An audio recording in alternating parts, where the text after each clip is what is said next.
Hello and welcome, everyone. My name is Patrick Ray. I'm one of the retirement specialists here at the Retirement Group and Wealth Enhancement.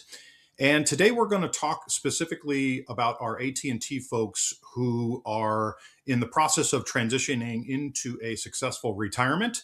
And we're going to talk specifically today about how to retire on purpose with purpose. And one of our first steps is to produce you a checklist that is certainly something to consider when you're making one of the most important financial decisions that you've ever had to make. And so we talk a lot about the comfort of making the right decisions on how to elect your pension, which we're going to talk a little bit about today, and the transition of going into something that typically people only do one time, which is retire. Right. So we know that this is the second most stressful event that anyone ever has to go through. And unfortunately, number one is losing a spouse. So we don't take this transition lightly. And the things that we talk about are correlated to this checklist with respect to your emotions and your comfort of knowing that you're making the best and most informed decision for you and your family. And we're going to talk a lot about how to minimize the volatility and risk that's associated with that transition and increasing and maximizing your retirement income while paying as little tax as possible. And along the way, we will certainly develop an investment philosophy that's correlated to your long-term retirement goals and your investment objectives and need for income and tolerance for risk and all those kind of things. So first and foremost, understanding the key changes that are going to happen when you transition is, first and foremost, we've got to understand your pension benefits. And we've got to do a really good job at explaining to you not only all of your options that you have, but which one makes the most sense for you and your family to consider. We're going to talk about inflation and certainly how inflation impacts this decision and the transition of moving into a successful retirement. We're going to talk about the 401k updates that are certainly relevant to most of you who have money inside the 401k plan. And we're going to do our very best to steer clear of the mistakes that we've seen people make over the years. And with over 25 years of experience in helping people transition into successful retirement, we feel like we're best suited to help you along that transition. And so typically the source of funds that people rely upon as buckets of money, if you will, to help offset the expenditures that you're going to have to enjoy a successful retirement are going to come from these four main sources: Social Security, your pension, your 401k, and then for those of you who potentially have real estate and rental income and such, that's going to certainly play a role in the big picture of things. So change number one, certainly we want to talk about understanding your pension benefits and specifically how interest rate impact your lump sum value, and then the difference between the lump sum and the annuity payment and how that transitions into a non-taxable event to you. So first and foremost, it's helpful to understand how the interest rates are have an impact on your actual lump sum. And so for those of you who do not know, when you go to retire, your ideal circumstance is to leave in the most favorable interest rate environment possible, meaning the lowest interest rate environment possible. And the reason is because the lower the interest rate, the more money you have in your pension plan. And so typically when the interest rates change by 1 percentage point, you can estimate that affects your pension lump sum in roughly 8 to 12% formula. So in other words, if the interest rates go up by 1%, you can expect your pension lump sum to decrease somewhere between 8 and 12% on average. And so it's helpful to know not only how the interest rates are calculated, but when they're calculated. And so as of November of 2025, and so those of you who do not know and are familiar with how the process works, every November is when the interest rates are set for the following calendar year. So as we stand in 2026, the rates are already established for anybody who retires in this particular calendar year. And they were established in November of 2025.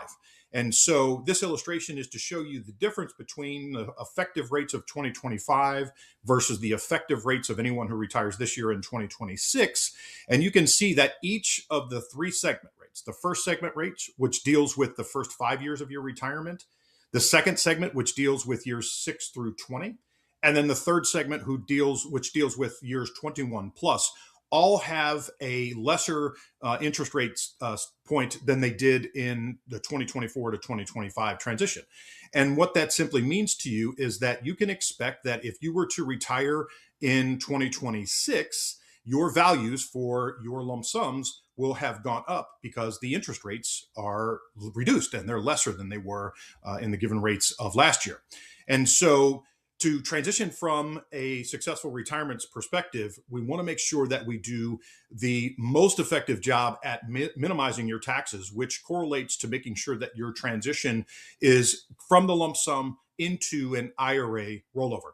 Now, here at the Retirement Group and Wealth Enhancement, we manage monies at both Charles Schwab and Fidelity. So we prefer to use whichever you're most comfortable using. Obviously, Fidelity manages the plan at AT&T, and so you may be most comfortable keeping your funds at Fidelity, which is perfectly fine with us.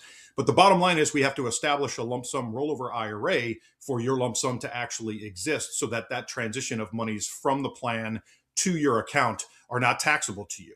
And the time that you pay income tax on what you take out, and to be crystal clear, everything that you take out of this pool of money from that point going forward is income taxable to you. And the only question is to what extent, and depending on what state that you live in, if state taxes are potentially applicable. So you don't pay taxes on the transaction until you actually withdraw monies. Now, part of this big transition from going and moving into a successful retirement is understanding the impacts of inflation. And inflation becomes a very big concern for certainly the need to be addressed, because in a typical environment, many fixed income investments do quite poorly in a interest rate rising environment. Now, as it typically stands, when bond prices decline, the interest rates are going up, or vice versa. So similar in nature to what the interest rates do to your lump sum, you can expect them to have an uncorrelated transition. So what we're looking to do is obviously leave in the most lowest and favorable interest rates environment possible, which pushes out the most money to you. But in turn, if while you're retired, the interest rates inflate, that will do damage to our fixed income portfolio and to our fixed income investments because they have an uncorrelated response to one another. And so this is a outlook of what the annual inflation rate has been over the last 40 plus years. And so, last 30 years or so. And the key is the impact of what the valuation of your dollar means to you in 5 and 10 and 15 and 20 years.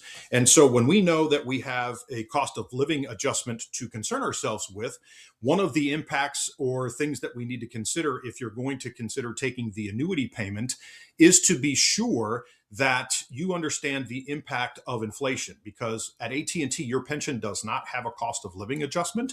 And so if we take the annuity payment, then we've got to know that in the next 5, 10, 15, and 20 years from now, that there's going to be a need to supplement the back end of your retirement from your liquid assets, meaning the other portfolios that we had talked about at the beginning, like your 401k and other investments that you have, and potentially some of the real estate that you might otherwise have. And so inflation plays a very big role into our transition into a successful retirement.